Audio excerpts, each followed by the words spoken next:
Welcome to science sense. इस series में students आप साइंस पढ़ेंगे नहीं बल्कि साइंस सीखेंगे। इससे पहले कि हम साइंस पर बात करें, क्यों ना मैं आपके सामने एक मैजिक ट्रिक शो करूं। ये मेरे पास एक खाली कप है और इस खाली कप में मैं आपके सामने कुछ पानी, आपको मालूम है कि जब मैं इस कप को अपसाइड डाउन करूंगा तो वो पानी जो है वो बाहर गिर जाएगा। लेकिन ये पानी कहां गायब हो गया? क्या आप शॉक हो गए स्टूडेंट्स? अच्छा चलें, इससे पहले कि आप इस पर मजीद सोचें, ये देखिए ये मेरे पास एक स्टायरोफोम है और आप लोग जानते हैं कि इस कप के साइज के मुकाबले में स्टायरोफोम काफी बड़ा है और इस सूरत में ये कभी भी इसके अंदर पूरा नहीं आ सकता। लेकिन स्टूडेंट्स आप देख रहे हैं, इतना बड़ा होने के बावजूद ये स्टायरोफोम इस कप में पूरा आ रहा है।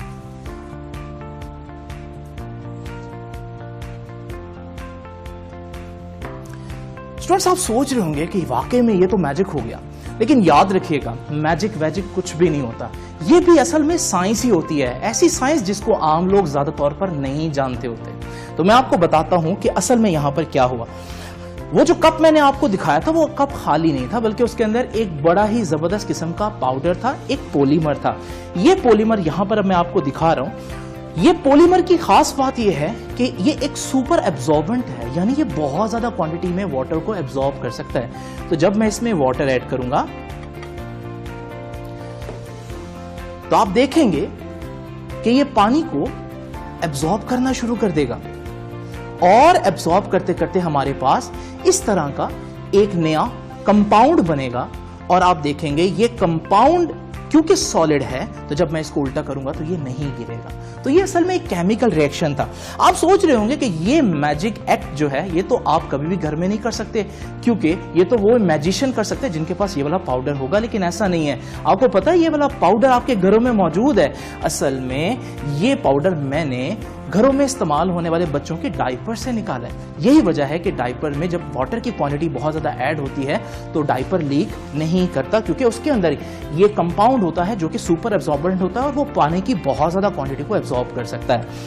अब आप सोच रहे होंगे कि अगर वो पहले वाला मैजिक एक्ट केमिकल रिएक्शन था तो फिर यहां पर ये जो स्टायरोफोम गायब हुआ ये भी कोई मैजिक एक्ट नहीं बल्कि केमिकल रिएक्शन ही होगा। बिल्कुल सही पहुंचे आप। इसके अंदर भी मेरे पास एक कंपाउंड ही था और उस कंपाउंड का नाम है एसीटोन। ये एसीटोन जो आपके सामने यहां पर नजर आ रहा है, इस एसीटोन में एक खास बात यह है कि ये स्टायरोफोम को एब्जॉर्ब कर सकता है। आप जानते हैं कि स्टायरोफोम में 98% एयर होती है। तो जब मैं एसीटोन के अंदर इसको डालूंगा तो ये एसीटोन के अंदर डिसॉल्व होना शुरू हो जाता है। यही वजह थी कि ये पूरा का पूरा एसीटोन के अंदर ये स्टायरोफोम डिसॉल्व हो जाएगा।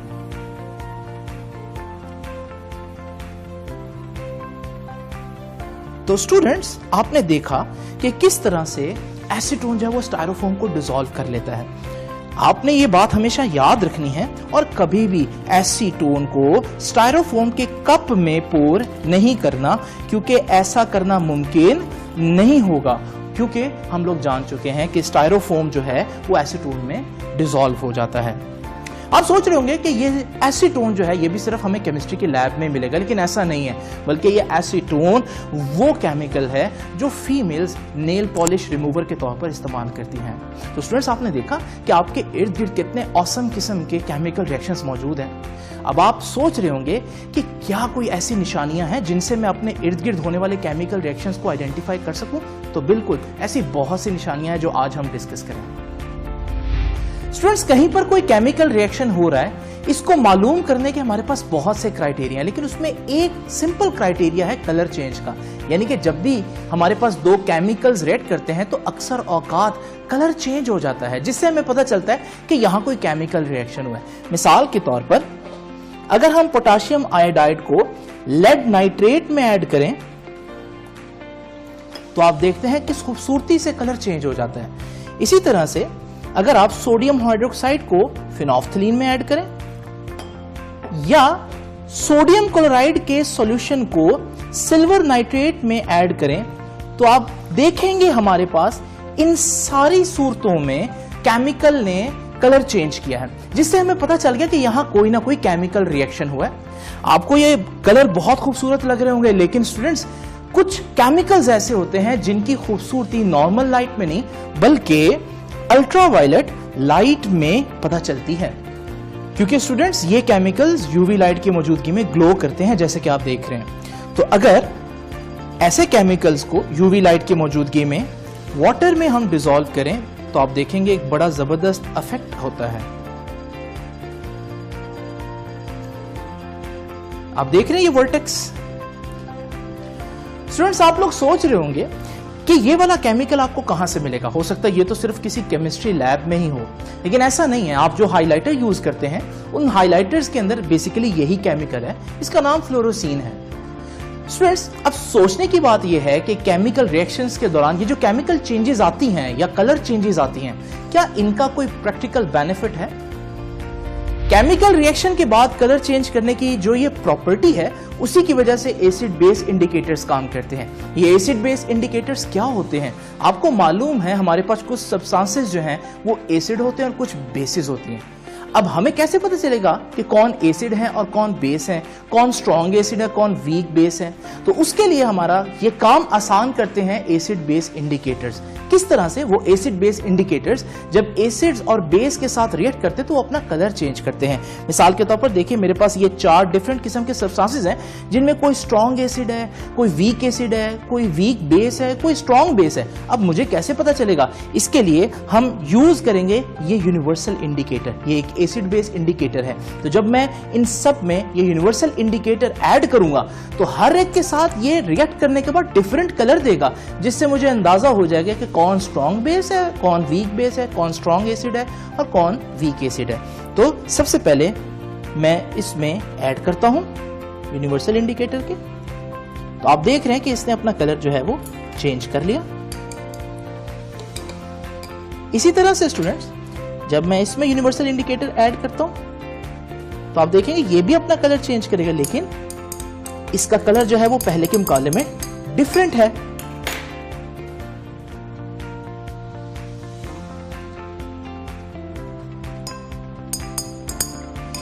इसी तरह से जब मैं इसमें ऐड करता हूं तो आप देखेंगे कि इसका कलर भी डिफरेंट होगा, और फिर जब मैं इसमें ऐड करता हूं तो ये भी डिफरेंट कलर देगा। जब आप एसिड बेस इंडिकेटर्स के बारे में डिटेल में पढ़ेंगे तो आपको पता चलेगा कि इनमें ये सबसे स्ट्रॉन्ग एसिड है और ये स्ट्रॉन्ग बेस है। तो स्टूडेंट्स आप लोगों ने देखा कि किस तरह से कलर चेंजेस आपको एसिड और बेस की आइडेंटिफिकेशन में हेल्प करती हैं। आप यकीनन ये सोच रहे होंगे कि ये एसिड बेस इंडिकेटर, जैसे फॉर एग्जांपल ये जो acid base indicator universal indicator हमने यूज किया, ये तो सिर्फ लैब में ही मिल सकता है। तो आपका दिल कर रहा होगा कि आप भी घर में आइडेंटिफाई करें कि कौन से हमारे पास ऐसी चीजें हैं जो एसिड्स हैं और कौन सी ऐसी चीजें हैं जो बेसिस हैं। क्या कोई इंडिकेटर आपके घर में अवेलेबल है? तो स्टूडेंट्स अगर आप थोड़ी सी ट्राई करें तो ऐसा इंडिकेटर आप बना सकते हैं। उसके लिए आपको चाहिए होगी ये रेड कैबेज, और उस रेड कैबेज के छोटे छोटे पीस कर लें और फिर उन पीसेस को आप गर्म पानी में बॉईल करके वो जो पानी आएगा उसको फिल्टर करके जब अपने पास देखेंगे तो वो कुछ इस तरह से होगा। तो स्टूडेंट्स ये एक होममेड एसिड बेस इंडिकेटर है। जरा देखिए मेरे पास ये घर के कुछ एसिड्स और बेसिस हैं। घर के एसिड्स और बेसिस से मुराद ये है कि इसमें कुछ स्प्राइट है और कोई हमारे पास ब्लीच है और कोई सब्सटेंस जो है वो हैंड सैनिटाइजर है। तो अब मैं ये देखने के लिए कि कौन एसिड और कौन बेस है, ये एसिड बेस इंडिकेटर की कुछ क्वांटिटी सब में ऐड करूंगा।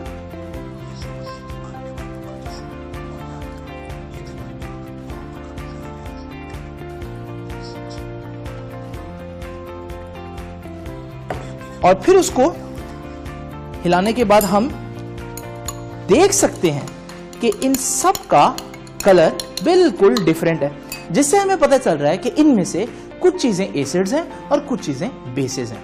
अब स्टूडेंट्स आप लोग देख रहे हैं कि यहां पर मैंने इंडिविजुअली इनका कलर चेंज किया, लेकिन अगर हमारे पास पीएच ग्रेजुअली चेंज हो तो कलर भी ग्रेजुअली चेंज होगा।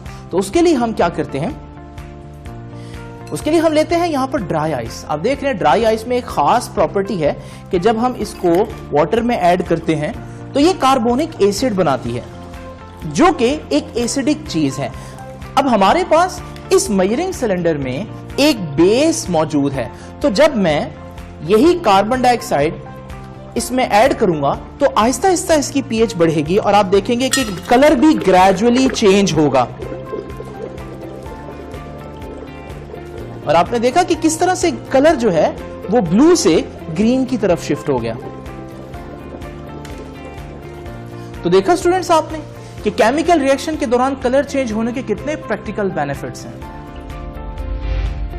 स्टूडेंट्स, अलादीन का चिराग तो आपने देखा ही होगा और आपने देखा है कि अलादीन जब उस चिराग को रब करता है तो एक जिन बाहर आता है जो उसकी हर ख्वाहिश पूरी करता है। लेकिन मैं आपको बताता चलूं कि ऐसा ही एक जिन मेरे पास इस बोतल में भी कैद है और जब मैं इसको ओपन करूंगा वो भी बिल्कुल वैसे ही बाहर आएगा जैसे अलादीन के चिराग से जिन बाहर आता है। तो आइए ऐसा करते हैं।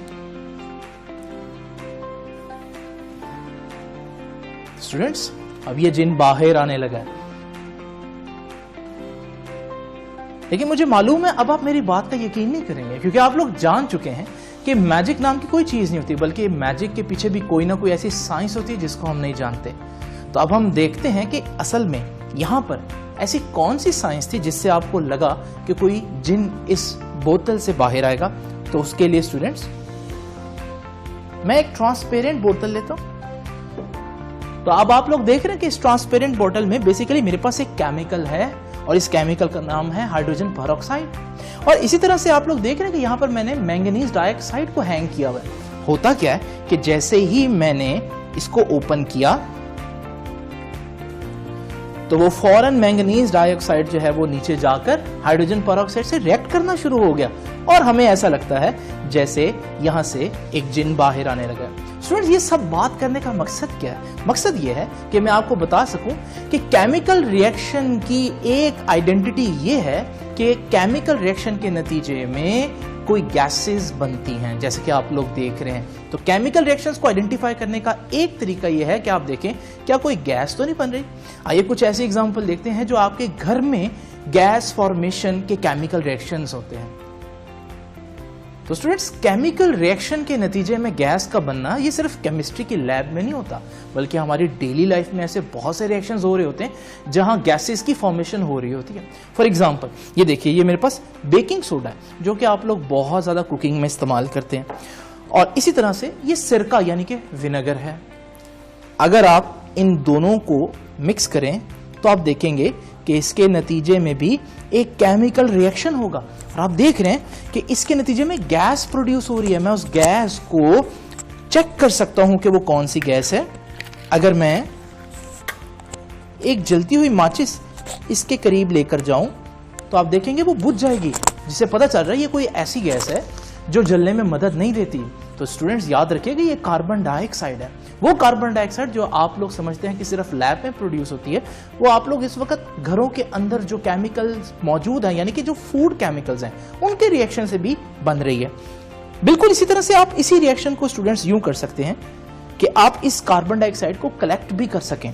तो ये देखिए जी, मेरे पास ये बैलून है, इसके अंदर वही बेकिंग सोडा है और यहां पर हमारे पास वही विनेगर है। तो अब मैं इन दोनों का रिएक्शन फिर से करता हूं।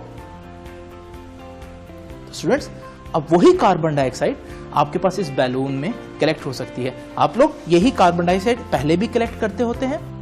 ये वही कार्बन डाइऑक्साइड है जिसको पहले आप सिर्फ लैब में कलेक्ट कर सकते थे, लेकिन अब आप लोग देख रहे हैं कि घर में भी इसको कलेक्ट किया जा सकता है। स्टूडेंट्स, इसी तरह से हम लोग इनो यूज करते हैं। तो अगर मैं इनो जब पानी में डालता हूं तो आप लोग नोट करते हैं कि वहां पर भी एक केमिकल रिएक्शन होता है और आप देखते हैं कि उस सूरत में भी हमारे पास एक गैस की फॉर्मेशन होती है। स्टूडेंट्स, अगर आप चाहें तो आप इसको इस तरह से भी कर सकते हैं।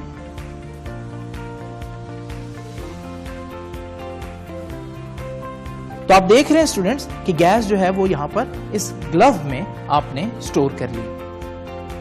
स्टूडेंट्स, अब हम गैस की फॉर्मेशन देखने के लिए एक बहुत ही आसान और मजे का एक्सपेरिमेंट करते हैं। उसके लिए आप लोगों ने सिंपल एक अदद सॉफ्ट ड्रिंक लेनी और इस सॉफ्ट ड्रिंक के अंदर आपने मेंटोस ऐड करनी है। लेकिन ये मेंटोस ऐड करते हुए आप लोगों ने पीछे हो जाना। तो यहां पर भी आप लोग देखेंगे कि किस तरह से गैस फॉर्मेशन हुई है। तो स्टूडेंट्स, आप लोगों ने देखा कि केमिकल रिएक्शंस की आइडेंटिटी का एक तरीका यह है कि आप देखें कि क्या दो चीजें मिलकर कहीं गैस तो नहीं बना रही। अगर वो बना रही हैं तो इसका मतलब ये भी एक केमिकल रिएक्शन ही है। स्टूडेंट्स, जिस तरह से केमिकल रिएक्शन को आइडेंटिफाई करने का एक तरीका यह बताया कि कहीं कलर तो नहीं चेंज हो रहा, बिल्कुल इसी तरह से केमिकल रिएक्शन को आइडेंटिफाई करने का एक तरीका यह है कि आप देखें कहीं आग तो नहीं प्रोड्यूस हो रही। और इसकी सबसे आसान एग्जांपल आप अपने किचन में देखते हैं, जहां लाइटर से आप देखते हैं कि आग जो है वो प्रोड्यूस हो रही होती है। स्टूडेंट्स, चीजों के जलने के अमल को हम कंबस्टन कहते हैं। हमारे इर्द गिर्द बहुत सी ऐसी चीजें हैं जो बहुत तेजी से आग पकड़ती हैं, इन्हें हम हाईली इनफ्लेमेबल मटेरियल कहते हैं। ऐसी कुछ एग्जांपल्स मैं अभी आपको दूंगा, लेकिन वो इसलिए नहीं है कि आप उनको घर में ट्राई करें, बल्कि वो इसलिए हैं कि आप उनको घर में अवॉइड करें और ऐसी सूरत हाल में कहीं भी आग करीब ना हो, इस बात को मेक श्योर करें। तो स्टूडेंट्स, सबसे पहली एग्जांपल जो मैं आप लोगों को देने लगा हूं, वो एग्जांपल आपकी डेली लाइफ में इस्तेमाल होने वाले पिंग पोंग बॉल है। आप लोग जानते हैं कि ये जो बॉल है ये आमतौर पर लोगों को नहीं मालूम कि बहुत ज्यादा फ्लेमेबल होती है। तो देखिए,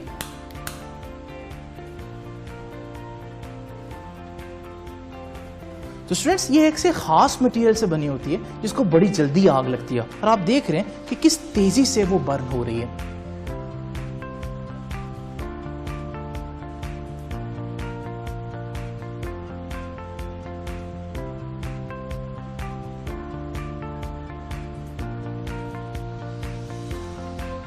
तो स्टूडेंट्स, इस बॉल को कभी भी आग के करीब नहीं लेकर जाएंगे आप लोग जानते हैं कि इस तरह के टी बैग्स तो हम लोग चाय बनाने के लिए इस्तेमाल करते ही रहते हैं, लेकिन आपको मालूम है ये टी बैग जो है, इसका ये जो कवर है ये भी बहुत हाईली इनफ्लेमेबल है।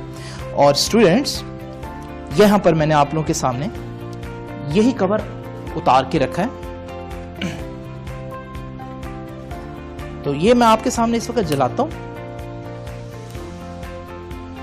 तो आप देखेंगे ना सिर्फ ये जलेगा बल्कि इसके एंड पर टी बैग एक रॉकेट की तरह ऊपर को जाएगा, और ये आप देख रहे हैं। इसी तरह से स्टूडेंट्स, ये वो कॉर्न फ्लोर है जो बेकिंग में बहुत ज्यादा यूज होता है किचन में। अगर मैं इसको डायरेक्ट आग लगाने की कोशिश करूं तो ये आग नहीं पकड़ता। उसकी वजह यह है कि अभी ऑक्सीजन की जो क्वांटिटी है वो इनफ नहीं है इसके लिए, लेकिन सूरत हाल बहुत डिफरेंट हो सकती है।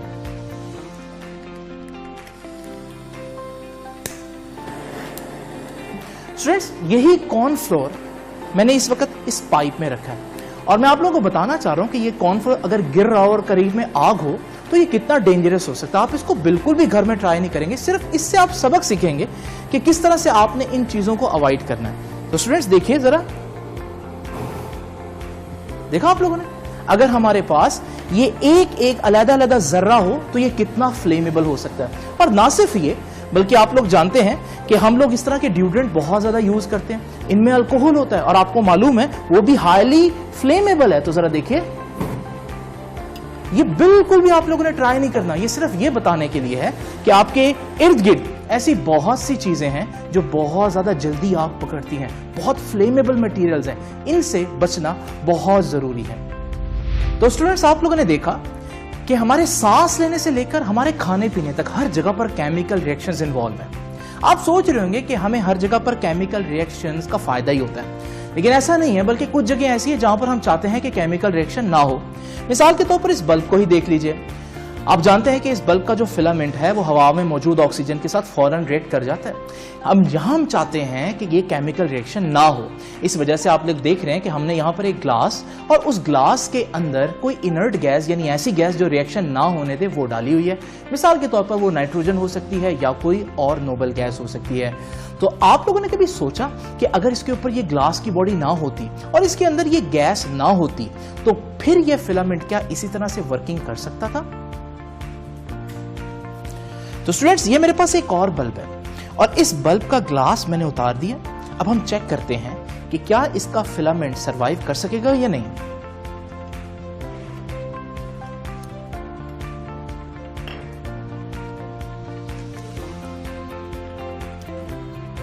अब मैं इसको ऑन करता हूं और ऑन करने पर आपने देखा कि ये तो फौरन ही फ्यूज हो गया, यानी इसने फौरन ही हवा के ऑक्सीजन के साथ रिएक्ट कर लिया।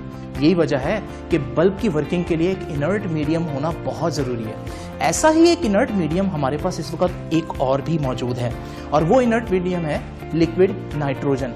आप जानते हैं लिक्विड नाइट्रोजन जो है वो दुनिया की ठंडी तरीन चीज़ों में से एक चीज़ है, क्योंकि इसका जो बॉइलिंग पॉइंट है वो -196 डिग्री सेल्सियस है। ये बहुत ठंडी है, इसको बहुत एहतियात से इस्तेमाल करना चाहिए।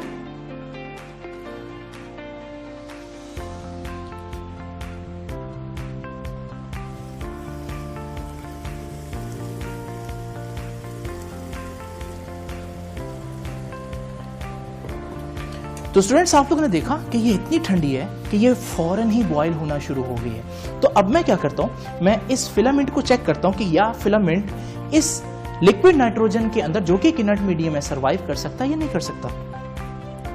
तो अब हम इसको ऑन करके देखते हैं स्टूडेंट्स। तो आपने देखा कि ये बिल्कुल सर्वाइव कर रहा है वैसे जैसे आम बल्ब में करता है। वहां नाइट्रोजन गैस होती है, जबकि यहां हमारे पास लिक्विड नाइट्रोजन, लेकिन दोनों ही इनर्ट मीडियम है।